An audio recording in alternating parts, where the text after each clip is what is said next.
पिछले वीडियो में हम लोगों ने पढ़ा था रेडियो एक्टिविटी। रेडियो एक्टिविटी में क्या था कि एक हेवी न्यूक्लियस अपने हायर एनर्जी के कारण अनस्टेबल होता है, इसलिए वह एनर्जी और मैटर पार्टिकल्स इमिट करता है। यह एक सेल्फ प्रक्रिया है जिसमें एग्जाम्पल के तौर पर uranium alpha beta gamma particles emit करते हैं। यह फिनोमेना रेडियो एक्टिविटी होता है। आज हम पढ़ेंगे न्यूक्लियर डीके कि अल्फा डीके किस प्रकार होता है और उससे बोर्ड में क्वेश्चंस कैसे आते हैं। एक जरूरी बात कि बहुत सारे स्टूडेंट्स यह बात जाने कि जो भी हम वीडियो बना रहे हैं वह वीडियो बहुत ही मेहनत करके समराइज कर रहे हैं। इन वीडियो को बहुत लंबा लंबा बनाया जा सकता है, लेकिन हम चाह रहे हैं कि बच्चे संघर्ष न करें फिजिक्स में, फिजिक्स से प्यार करें और तो ही वह बहुत आगे बढ़ सकते हैं फिजिक्स में। तो फिजिक्स में आगे बढ़ने के लिए उन्हें कॉन्सेप्ट का बहुत जरूरी होता है। मार्क्स के पीछे तो दम नहीं जाना है, कॉन्सेप्ट के पीछे जाना है। और कॉन्सेप्ट अगर अच्छा होगा तो तुम लोग मार्क्स जरूर लाओगे और बहुत हेवी मार्क्स लाने वाले हो। तो वीडियो फॉलो करो और अभी तक वीडियो को सपोर्ट करने के लिए धन्यवाद। और अभी हम आगे पढ़ाई जारी रखते हैं। न्यूक्लियर डीके, न्यूक्लियर डीके तो एक यूरेनियम न्यूक्लियस है जिसके पास हेवी एनर्जी है। अधिक एनर्जी होने के कारण यह अनस्टेबल न्यूक्लियस है। तो unstable nucleus alpha particle, beta particle और गामा पार्टिकल रिलीज करता है। यह एक सेल्फ प्रक्रिया होता है, खुद से स्पॉन्टेनियस प्रोसेस है यह, और इससे यह अपने एनर्जी को रिलीज करके स्टेबल होना चाहता है। ठीक है, तो अल्फा डीके क्या है? तो पहले अल्फा पार्टिकल के बारे में बाबू समझो। अल्फा पार्टिकल जो होता है वह हीलियम न्यूक्लियस होता है। अल्फा पार्टिकल जो होता है वह हीलियम न्यूक्लियस होता है। तो अगर कोई यूरेनियम अपने से एक अल्फा पार्टिकल रिलीज कर दे तो वह बन जाएगा किसी दूसरे में, वह कन्वर्ट हो जाएगा थोरियम में और वह अल्फा पार्टिकल को रिलीज कर देगा। तो अल्फा डीके क्या है बच्चों? अल्फा डीके में एलिमेंट अल्फा पार्टिकल को इमिट करके अपने आप को अदर न्यूक्लियस में, अदर एलिमेंट में ट्रांसफॉर्म करता है। तो देखो बच्चों, इन अल्फा डीके, कोई तुमसे पूछेगा कि अल्फा डीके क्या है तो लिखना क्या है? इन अल्फा डीके एन एलिमेंट, एक एलिमेंट जो है इमिट करता है alpha particle and transform itself into other form of element, other form of element, और अपने आप को दूसरे एलिमेंट के फॉर्म में ट्रांसफॉर्म करता है। और एक बच्चे, सभी बच्चे ध्यान दें कि अल्फा पार्टिकल क्या होता है? तो हीलियम न्यूक्लियस होता है। तो हीलियम न्यूक्लियस रिलीज करने के कारण किसी भी एलिमेंट का क्या होगा यह बच्चे ध्यान देना है। तो अभी तक बच्चे सभी लोग ध्यान दिए कि अगर हम बोले कि रेडियो एक्टिविटी क्या है तो यह एक सेल्फ प्रक्रिया है जिसमें heavy unstable nucleus particles energy emit करके स्टेबिलिटी पाना चाहता है। यह एक स्पॉन्टेनियस मतलब सेल्फ प्रोसेस है और इस दौरान यह एक अल्फा पार्टिकल को इमिट करता है। अल्फा पार्टिकल को इमिट करने में यह हीलियम न्यूक्लियस को इमिट करके यह एक नया न्यूक्लियस फॉर्म में कन्वर्ट होता है और लार्ज अमाउंट ऑफ एनर्जी भी रिलीज होता है। तो देखो बच्चों, समझोगे कि यूरेनियम है 92,338, अगर यह अल्फा पार्टिकल इमिट करता है तो अल्फा पार्टिकल तो हीलियम होता है बाबू, यही है अल्फा पार्टिकल 2 और 4, तो 2 कम हो गया, 90 हो गया, यहाँ 234 हो गया। अब प्लस एनर्जी भी इमिट होता है। इसमें बच्चों ध्यान दो, यह अल्फा पार्टिकल में तुम ध्यान दोगे तो एटॉमिक नंबर देखो, यह इसे हम पेरेंट न्यूक्लियस बोलते हैं, पेरेंट न्यूक्लियस बोलते हैं, और इसे हम डाउटर न्यूक्लियस बोलते हैं, डाउटर न्यूक्लियस। तो पेरेंट न्यूक्लियस में एटॉमिक नंबर में 2 की कमी और एटॉमिक मास में 4 की कमी, क्योंकि अल्फा का एटॉमिक नंबर 2 है और एटॉमिक मास नंबर 4 है। तो इन अल्फा डीके में atomic number decreases bye 2 and atomic mass number of parent element, जो पेरेंट एलिमेंट है बाबू, डिक्रीजेज बाय 4 यूनिट। क्लियर है बच्चों? अल्फा डीके के दौरान हीलियम न्यूक्लियस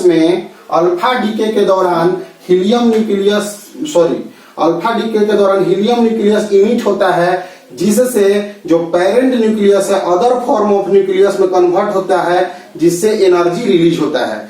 देखो यह एक सेल्फ प्रोसेस है, स्पॉन्टेनियस प्रोसेस है, इसलिए इसका मास इन दोनों के मास से हमेशा अधिक होगा। बहुत इंपॉर्टेंट कॉन्सेप्ट है बाबू, इसका मास जो होगा इन दोनों के मास से हमेशा अधिक होगा। तो यहाँ एक कॉन्सेप्ट सीखना है कि सेल्फ प्रोसेस में खुद का मास ही एनर्जी में कन्वर्ट होगा, खुद का मास ही कुछ एनर्जी में कन्वर्ट होगा। अगर इधर साइड का मास अधिक हो जाएगा तो यह स्पॉन्टेनियस प्रोसेस कभी नहीं होगा।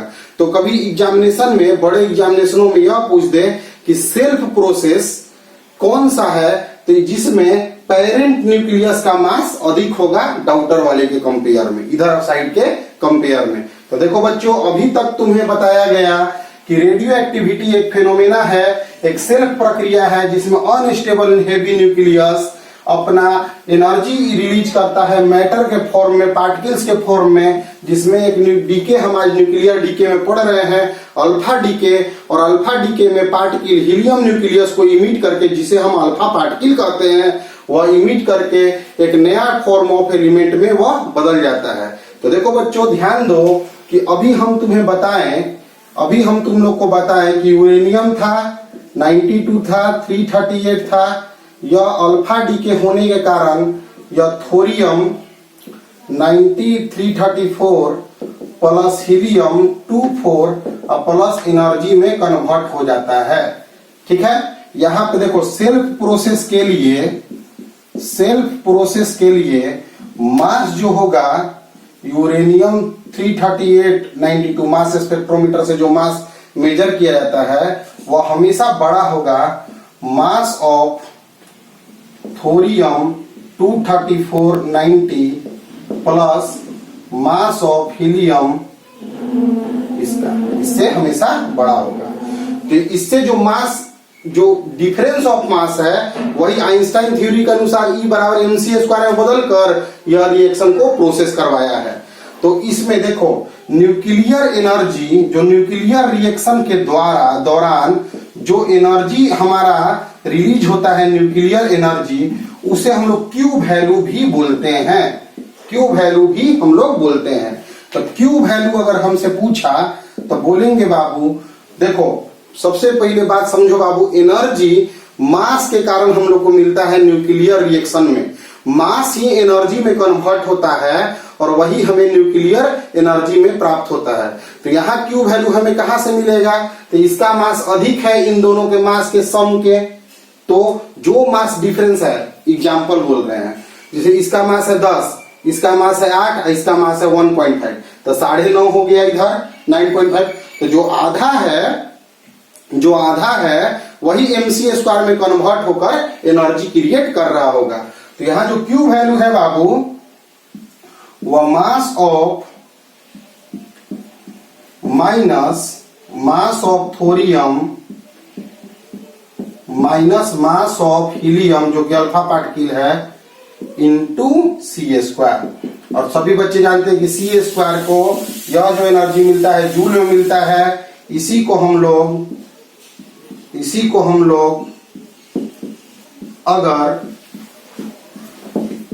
लिख दें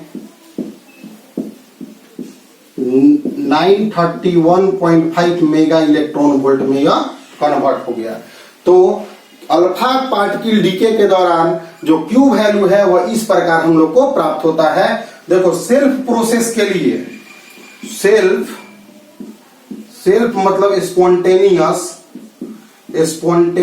प्रोसेस के लिए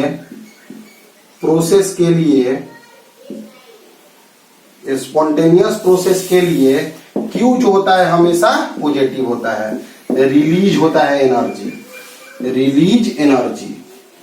अगर मतलब क्यू निगेटिव हो जाए, कभी क्यू न्यूक्लियर रिएक्शन के दौरान क्यू निगेटिव होगा तो energy is absorbed, energy absorb होगा और यह सेल्फ प्रोसेस नहीं होगा। It is not spontaneous. तो देखो बच्चों, अभी तक हम तुमको बताएं कि रेडियो एक्टिविटी में unstable nucleus energy particle emit करके स्टेबिलिटी पाना चाहता है, जिसमें वह सेल्फ प्रक्रियाओं में alpha beta gamma particles emit करता है। जिसमें पहला डीके हम न्यूक्लियर डीके में पढ़ रहे हैं, अल्फा डीके हीलियम पार्टिकल होता है। उसके डीके होने से एक जो एलिमेंट है, पेरेंट एलिमेंट है, वह डाउटर एलिमेंट में बदल जाता है, जिससे एटॉमिक नंबर में 2 की कमी और एटॉमिक मास नंबर में 4 की कमी होती है। और जो हमारा पेरेंट साइड में जो मास है वह अधिक होता है दूसरे साइड के मास से, जिससे जो एनर्जी रिलीज होता है वह मास, जो डिफरेंस ऑफ मास है, वही एनर्जी में mc² से कन्वर्ट होकर वही एनर्जी रिलीज करता है। वह क्यू हमेशा पॉजिटिव होता है। और एक बात हमेशा ध्यान दोगे बच्चों, स्पॉन्टेनियस प्रोसेस मतलब सेल्फ प्रोसेस के लिए जो न्यूक्लियर रिएक्शन में जो एनर्जी होता है वह हमेशा पॉजिटिव होता है। कभी कोई न्यूक्लियर रिएक्शन दे देगा और पूछेगा कि स्पॉन्टेनियस है कि नहीं, तो इसके लिए बस चेक यही करना है कि क्यू शुड बी पॉजिटिव और निगेटिव। तो ध्यान दोगे बच्चों, यह अभी तक के कॉन्सेप्ट को तुम लोग समझ रहे होगे कि अल्फा डीके में अभी तक सेक्शन में क्या क्या हम बातें तुम लोगों को बताएं। अभी तक में एक इंपॉर्टेंट बात यह है कि अल्फा डीके जो है वह हीलियम निकलता है 2,4। तो इसका मतलब छोटा लाइट पार्टिकल तो इतना बड़ा 2,4 निकाल ही नहीं सकता है। तो देखो, for alpha decay objective points के लिए ध्यान दोगे, for alpha decay atomic number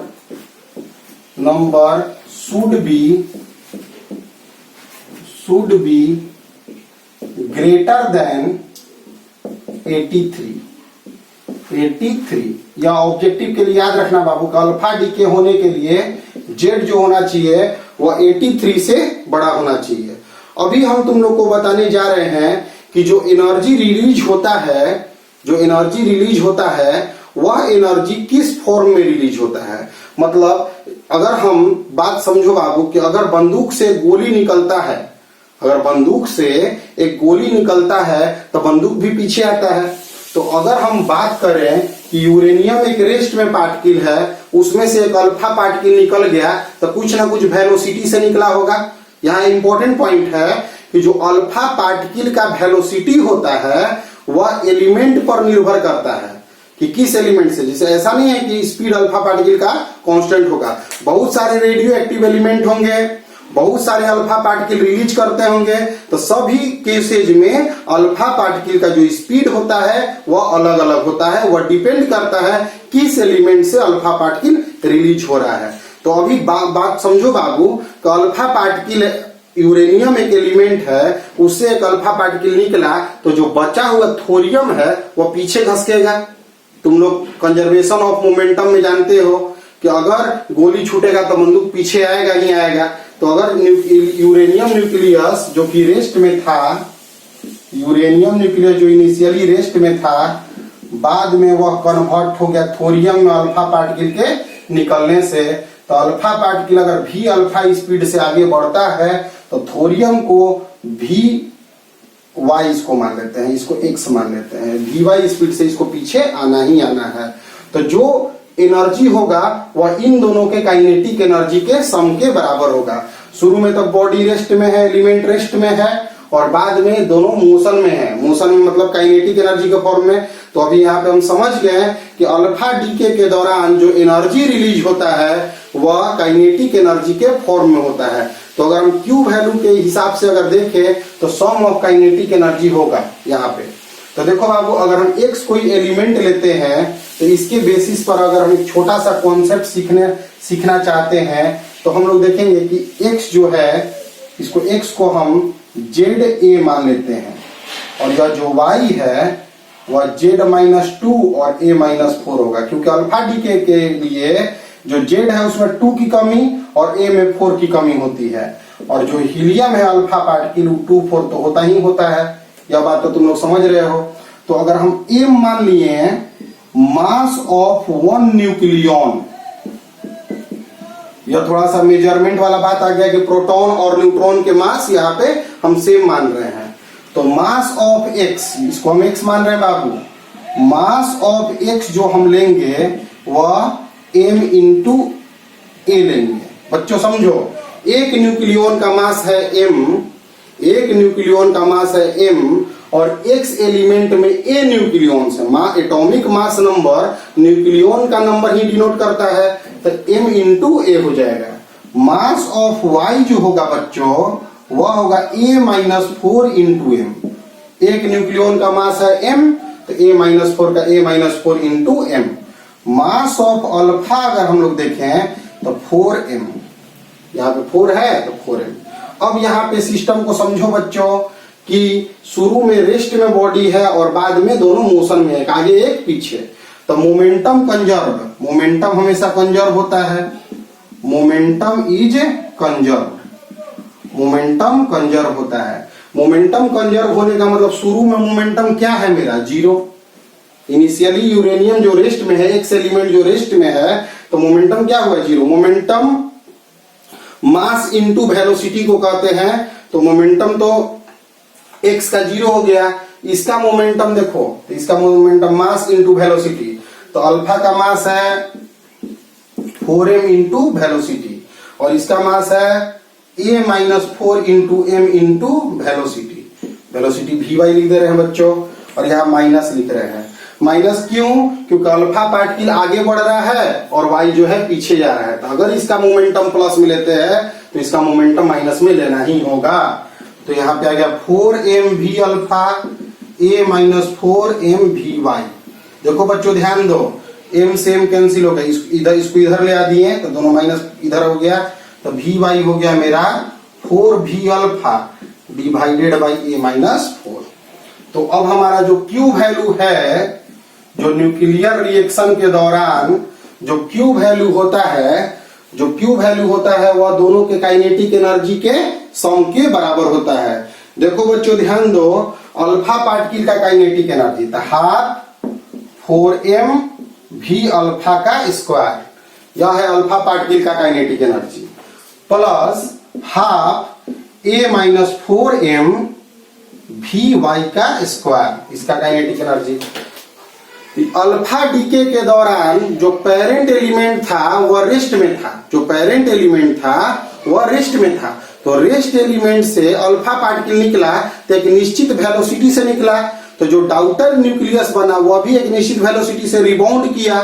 तो इसका मतलब यह है कि जब अल्फा डीके होता है तो जो न्यूक्लियर रिएक्शन के द्वारा एनर्जी रिलीज होता है वह काइनेटिक एनर्जी के फॉर्म में होता है, तो जो Q वैल्यू होगा वह दोनों के काइनेटिक एनर्जी के सम के फॉर्म में हम लोग लिख देंगे। तो यहाँ पे बाबू Q वैल्यू हो गया half 4m v alpha square half A-4m, और Vy का वैल्यू यहां से हम लोग लिख रहे हैं। देखो बच्चों Vy का वैल्यू यहाँ पे, तो 16 v alpha square by A-4 का होल स्क्वायर। देखो बच्चों ध्यान दो, Vy का वैल्यू जो यहाँ Vy है उसका वैल्यू हम यहां से लिख दिए, और उस पे स्क्वायर है तो 16 v अल्फा का स्क्वायर और A-4 का होल स्क्वायर। यहाँ पे देख रहे हो बच्चों, तो अगर हम Q के जगह पे हाफ 4m v अल्फा का स्क्वायर कॉमन ले लें, तो हाफ तो कॉमन सब में है, यहाँ पे A-4 से एगो A-4 कैंसिल हो गया, यहाँ पे 4m कॉमन लिए हैं तो ऊपर बचा कितना है, तो 4, यहाँ तो 1 बच गया है, यहाँ बचा 4 v अल्फा का स्क्वायर कॉमन में ले लिए हो, तो ये हो गया A-4। तो Q वैल्यू जो आया हाफ 4m v अल्फा का स्क्वायर A-4 प्लस 4 और A-4, तो 4 से 4 कैंसिल हो गया, तो यहाँ पे आ गया Q A-4 इंटू A, और यही है काइनेटिक एनर्जी अल्फा का। Kinetic energy of alpha particle. तो काइनेटिक एनर्जी अल्फा पार्टिकल का जो आया के ई of alpha A minus 4/a into Q value. तो बहुत ही इंपॉर्टेंट है कि अल्फा पार्टिकल का kinetic energy atomic mass number पे डिपेंड करता है, इसलिए हर एक अल्फा डीके में अलग अलग काइनेटिक एनर्जी का अल्फा पार्टिकल निकलता है जो कि एटॉमिक मास नंबर पर डिपेंड करता है। सीबीएसई बोर्ड में या डिफरेंट स्टेट बोर्ड में यह क्वेश्चन पूछ देता है कि kinetic energy of alpha particle निकालो, तो यह तुम्हारा आंसर होगा। कैसे लिखना है तुम लोग समझ रहे हो कि शुरू में एक से एक एलिमेंट है जो कि रेस्ट में है, उससे एक अल्फा पार्टिकल निकला, तो जिसके कारण जो डाउटर न्यूक्लियाई है वह रिबाउंड करेगा। हम जानते हैं कि मोमेंटम हमेशा कंजर्व होता है क्योंकि कोई भी बाहरी फोर्स तो यहाँ लग नहीं रहा है, सेल्फ प्रोसेस है यह। तो इसका मतलब है कि इसका मोमेंटम लेंगे तो मोमेंटम मास इनटू वेलोसिटी, और इसका momentum mass into velocity. Direction opposite है इसलिए बीच में माइनस लिख दिए हैं। इनिशियली सिस्टम रेस्ट में है इसलिए मोमेंटम 0 लिखे हैं, तो वी बाई निकाल लिए। फिर हमारा क्या किए, एनर्जी निकालना था। तो हम जानते हैं कि अल्फा डीके के दौरान जो एनर्जी होता है वह काइनेटिक एनर्जी के फॉर्म में होता है, इसीलिए हम kinetic energy of alpha particle यहां से निकाल चुके हैं। तो अभी तक ठीक है बच्चों, तो अभी तक हम लोग जो पढ़े उसको ध्यान पूर्वक समझोगे। रेडियो एक्टिविटी में एक हेवी न्यूक्लियस अनस्टेबल होता है, जिसके कारण वह स्टेबिलिटी पाने के लिए सेल्फ प्रोसेस में एनर्जी को रिलीज करता है, जिसमें पहला न्यूक्लियर डीके हम अल्फा डीके पढ़ रहे हैं। अल्फा डीके के दौरान एक हीलियम न्यूक्लियस निकलता है, जिससे हीलियम न्यूक्लियस निकलने के कारण कुछ एनर्जी भी रिलीज होता है। ठीक है बच्चों, अब आगे देखते हैं। अल्फा डीके पे एक न्यूमेरिकल प्रॉब्लम करते हैं। क्वेश्चन है यूरेनियम का, थोरियम का अल्फा पार्टिकल जो हीलियम न्यूक्लियस है, इसका मास हमें दिया हुआ है और हमें बताना है Q value for alpha decay. तो अल्फा डीके के लिए हम एक रिएक्शन लिख लेते हैं बच्चों। यूरेनियम अगर अल्फा डीके करता है तो थोरियम में कन्वर्ट हो जाता है 9234 प्लस एक हीलियम न्यूक्लियस और प्लस जो एनर्जी है वही क्यू वैल्यू होता है।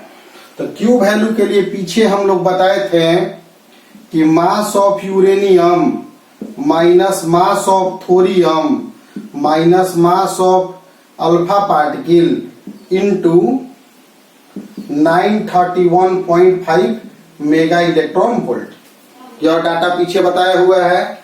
तो यूरेनियम का मास दिया हुआ है बच्चों 238.05079। देखो थोरियम का मास दिया हुआ है 234.04363 माइनस अल्फा मतलब helium nucleus 4.00260 into 931.5 mega electron volt. Board में क्वेश्चन इस तरह का पूछ सकता है जिसमें सिर्फ कैलकुलेशन है। मेन बेसिक्स आइडिया जो था वो हम तुम लोग को बता दिए कि क्वेश्चन किस प्रकार का होता है क्यू वैल्यू निकालने का। एकदम साधारण सा सवाल होता है। अब इसमें क्वेश्चन दिया है पार्ट 2 में कि यूरेनियम प्रोटॉन इमिट नहीं कर सकता है। तो अगर प्रोटॉन इमिट करने के लिए मतलब प्रोटॉन सेल्फ इमिट नहीं कर सकता है, तो अगर हम प्रोटॉन सेल्फ इमिट करने के लिए रिएक्शन लिखें तो 91 हो जाएगा, क्योंकि एक प्रोटॉन अगर निकलता है 11 तो एक एटॉमिक नंबर में कमी होगी, एक एटॉमिक मास में कमी होगी, प्लस क्यू वैल्यू होगा।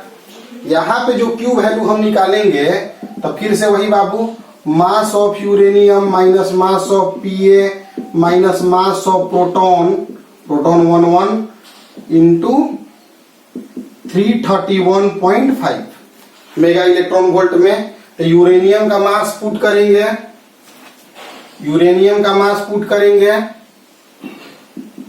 79 माइनस पीए का मास पुट करेंगे दिया हुआ है बच्चों, माइनस प्रोटॉन का मास पुट करेंगे, पुट कर लेंगे 931.5। इस वैल्यू को जब तुम सोल्व करोगे तो देखोगे कि क्यू निगेटिव आ गया। क्यू निगेटिव हमें बताता है कि स्पॉन्टेनियसली इमिट नहीं होगा। Uranium can not self emit proton, self emit proton. तो एक बहुत ही छोटा सा न्यूमेरिकल प्रॉब्लम था जिसमें तुम लोग को इसके पहले सभी बातें बता चुके हैं हम, इसको ध्यान देना। एक छोटा सा प्रॉब्लम और बताते हैं अल्फा डीके पे। यह भी बोर्ड एग्जामिनेशन में, स्टेट बोर्ड्स में आते हैं। तो कॉन्सेप्ट्स के साथ एग्जाम में मार्क्स लाना, प्लस कंपटीशन के लिए भी सभी चीजों के लिए ध्यान में रखते हुए वीडियोज बनाए जा रहे हैं। तो इसलिए ध्यान देना है। वीडियो में अल्फा डीके का कंप्लीट कॉन्सेप्ट आज दिया गया है, कैसे कैसे क्या होता है और कैसा कैसा प्रॉब्लम भी इस पे पूछा जाता है। तो क्वेश्चन है कि न्यूट्रॉन और प्रोटॉन का रेशियो अल्फा डीके के दौरान कैसे बदलता है। तो अल्फा डीके के लिए बेस्ट एग्जांपल जो होता है, जो बच्चों को याद रखना चाहिए, वह यह है। यूरेनियम 238 एक अल्फा पार्टिकल को, जो हीलियम न्यूक्लियस होता है, उसको रिलीज करता है तो अपने आप को थोरियम में कन्वर्ट कर लेता है, प्लस कुछ एनर्जी रिलीज होता है। तो बिफोर अल्फा डीके अगर हम बात करें, अल्फा डीके से पहले, तो नंबर ऑफ प्रोटॉन्स 92 है और number of neutrons 238 minus 92। Atomic number he proton का नंबर होता है और atomic mass number proton plus neutron का नंबर होता है। तो यहां माइनस करेंगे तो 146 माइनस हो गया। तो रेशियो हमें पूछ रहा है n by P, number of neutron by number of proton. तो 146 बाई 92। तो 1 पॉइंट डिवाइड करेंगे तो यहाँ 54 आ जाएगा। 54 तो 58 के अप्रॉक्स या डिवाइड होके आएगा। आफ्टर अल्फा डीके बच्चों देखोगे, आफ्टर अल्फा डीके जब तुम देखोगे तो नंबर ऑफ प्रोटॉन्स इनिशियली यहाँ पर 90 है, प्रोटॉन का नंबर है 90, और नंबर ऑफ न्यूट्रॉन अगर तुम देखोगे, न्यूट्रॉन का नंबर देखोगे तो 234 माइनस 90 तो 154। तो इसका मतलब बच्चों यहाँ पे हम लोग को मिलता है n बाई पी, अगर हम डिवाइड करें तो 154 बाई 90 तो 1.6 आएगा। तो अल्फा डीके के बाद neutron to proton ratio increase कर गया। अल्फा डीके के बाद जो न्यूट्रॉन टू प्रोटॉन रेशियो है वह इंक्रीज कर रहा है। तो neutron to proton ratio increases after alpha decay. Alpha decay के बाद neutron to proton ratio increase कर रहा है।